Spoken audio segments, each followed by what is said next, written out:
This is the final prototype of the FT4FTT project. During this demo, we are going to show how this system is able to tolerate faults in its different components. The prototype is divided into two parts, a simulated inverted pendulum and a fault-tolerant distributed system that controls it. The simulated inverted pendulum is implemented in Simulink and executed on a dedicated PC, the simulator. The state of the inverted pendulum is shown in the lower screen. A game controller attached to this PC allows us to push the inverted pendulum in order to provoke disturbances. The fault-tolerant distributed system consists of 3 node replicas interconnected through 2 replicas of a custom Ethernet switch. Additionally, the switches are interconnected through 2 interlinks, so that they can synchronize their operation and exchange node messages. Note that the system provides node redundancy, that is, node replicas execute in a coordinated manner the same control cycle. They first receive the state of the pendulum from the simulator, second, exchange and vote on this state to reach a consensus, third, execute the control algorithm, fourth, exchange and vote on the decided actuation, and fifth, instruct the simulator to carry out the actuation. With these 3 replicas, we can tolerate the failure of one of them. Note also that the system provides network redundancy, that is, nodes are interconnected by means of a replicated star topology. This makes it possible to tolerate the failure of one switch and several node links. Apart from controlling the pendulum, the fault-tolerant distributed system executes in parallel 2 additional applications. This parallel execution will show that the FT4FTT system supports the concurrent exchange of messages, with different real-time fault tolerance and flexibility requirements. The first application is a real-time and flexible application in which node 2 periodically transmits the value of a counter to node 3.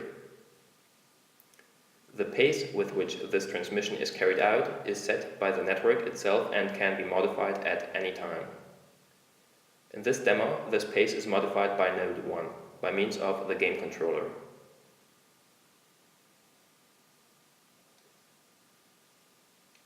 The second application is a non-real-time application involving legacy nodes. Specifically, a video server transmits a live video stream to a video client. The source of this video stream comes from a webcam, placed at the left of the prototype and connected to the video server.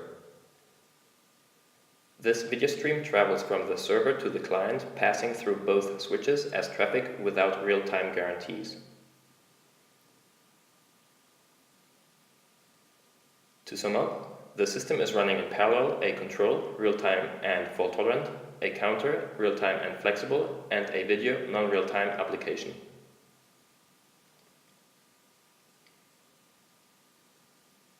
Nodes and switches are managed and monitored through an instrumentation network. This network connects all nodes and switches with an instrumentation station, a dedicated PC. This PC allows us to start and stop their operation, as well as to gather and register real-time execution data. The screen of this PC is placed at the top and allows us to see the messages transmitted and received by each node and switch. We now start the nodes, the switches, and the simulator.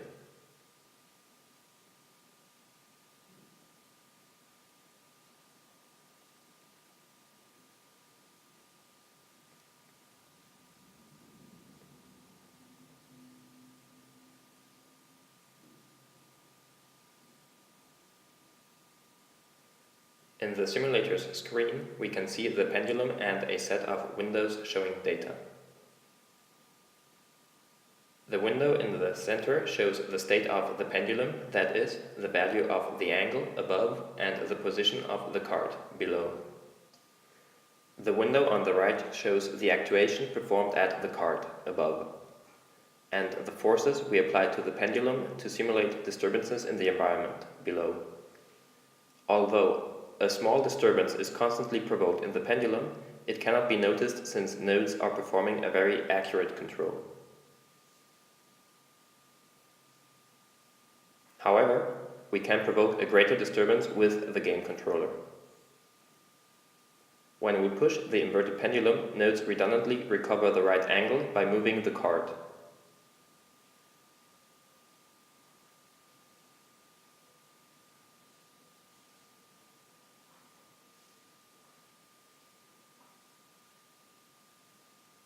The window on the left shows information about the counter application. Specifically, we can see the value of this counter above and the period of its update and transmission below. Both values are shown as they are received by node 3 from node 2.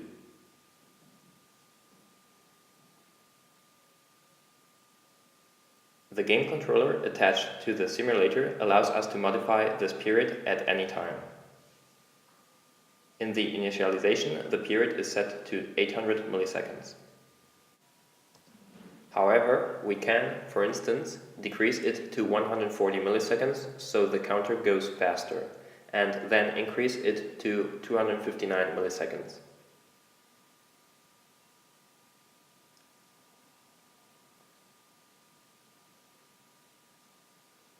Finally, the small window on the top left corner of the simulator's screen shows the video as received by the video client.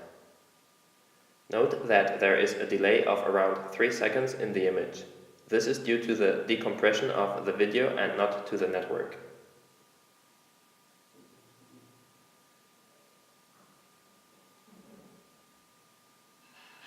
Now we will show the fault tolerance features of the FT4FTT system by injecting physical faults in the communication channel. First, we show the ability for tolerating permanent faults affecting the node's links. For this, we now unplug each of the links of node 1. First, the link with switch 1.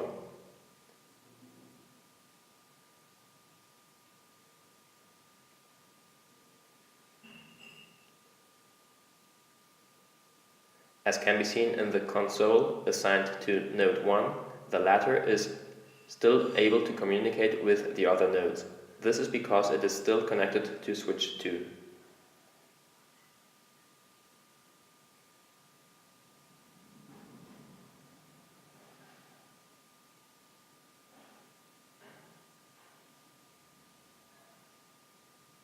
The same happens with the link connected to switch 2.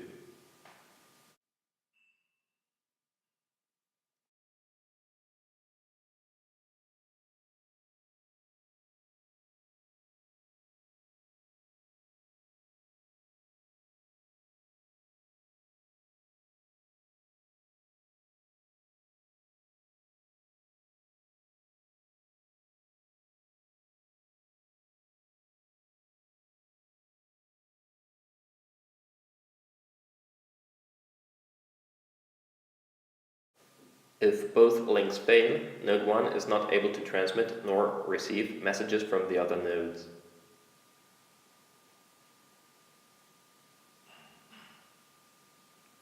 However, the system is still able to normally operate, as the other two replicas can reach a consensus.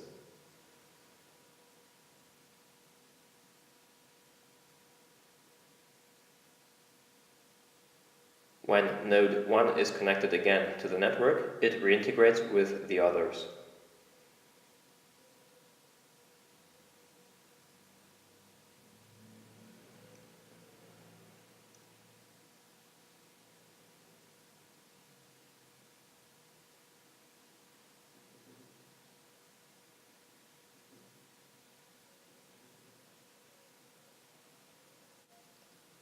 This reintegration consists in updating its local operational status according to the operational status provided by the other replicas. Specifically, when nodes exchange and vote on the state of the pendulum and the actuation, they also exchange and vote on the status of the control application. By doing this, a node replica that loses coordination can seamlessly recover as soon as it is able to communicate and vote.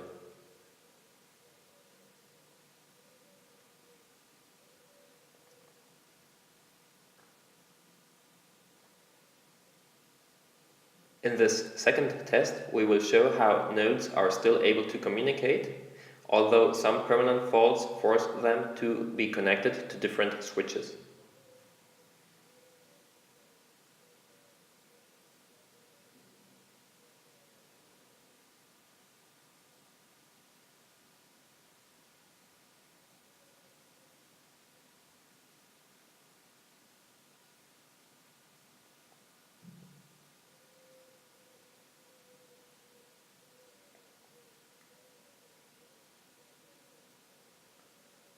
Now nodes 1 and 2 are only connected to switch 1, whereas node 3 is only connected to switch 2.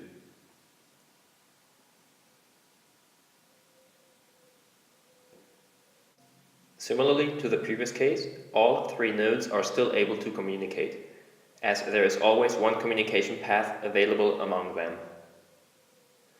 The FT4FTT design is able to tolerate the previous faults since switches exchange synchronization and node messages through the interlinks. Having just one interlink would significantly reduce the reliability of the whole system. That is why we have various interlinks.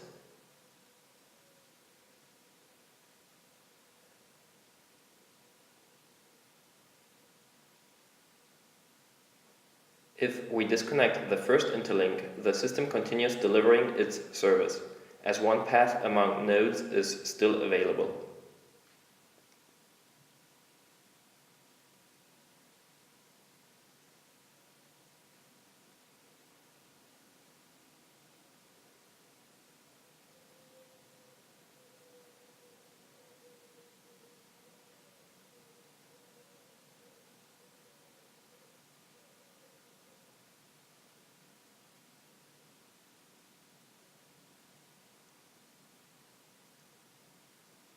And the same happens if we disconnect the other interlink but connect the first one.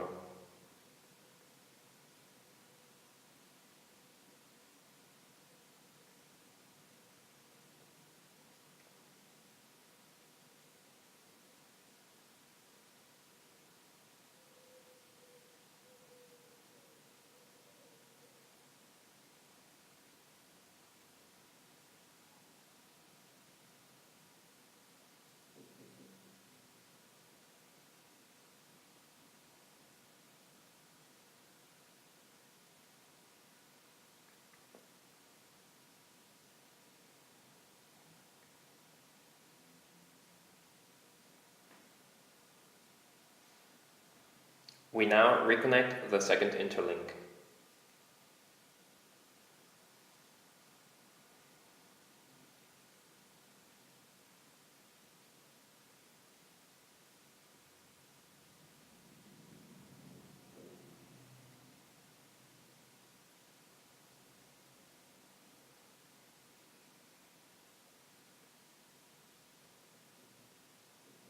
The FT4FTT system is not only capable of tolerating the failure of several links, but also of one switch.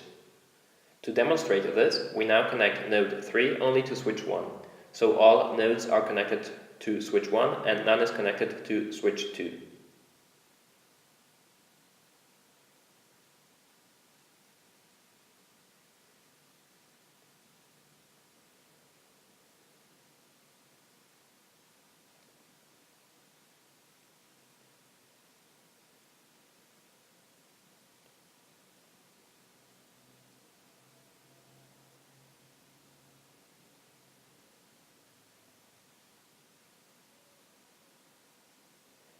Right now, switch 1 is the only switch participating in the communication of the nodes.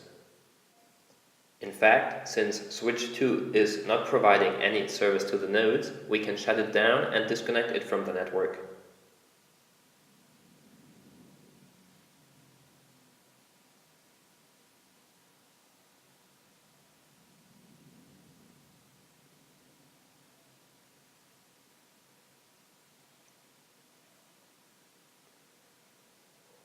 As can be seen, the system continues delivering its service, except for the video stream, which is now frozen. This is because the video application is a non-critical legacy application. Consequently, the server and the client are not connected to both switches, and thus, when switch 2 is off, the video client can no longer receive the stream.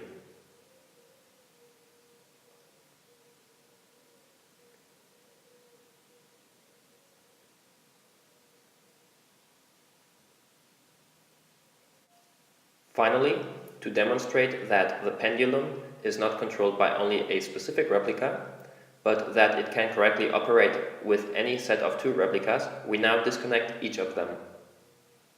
First, node 1.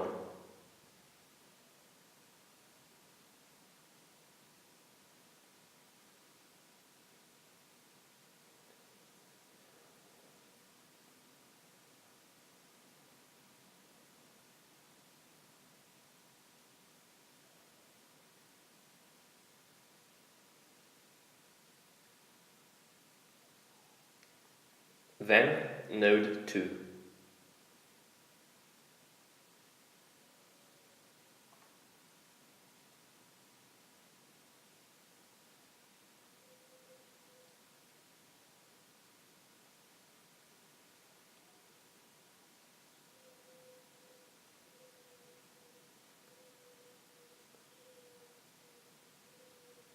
And finally, node 3.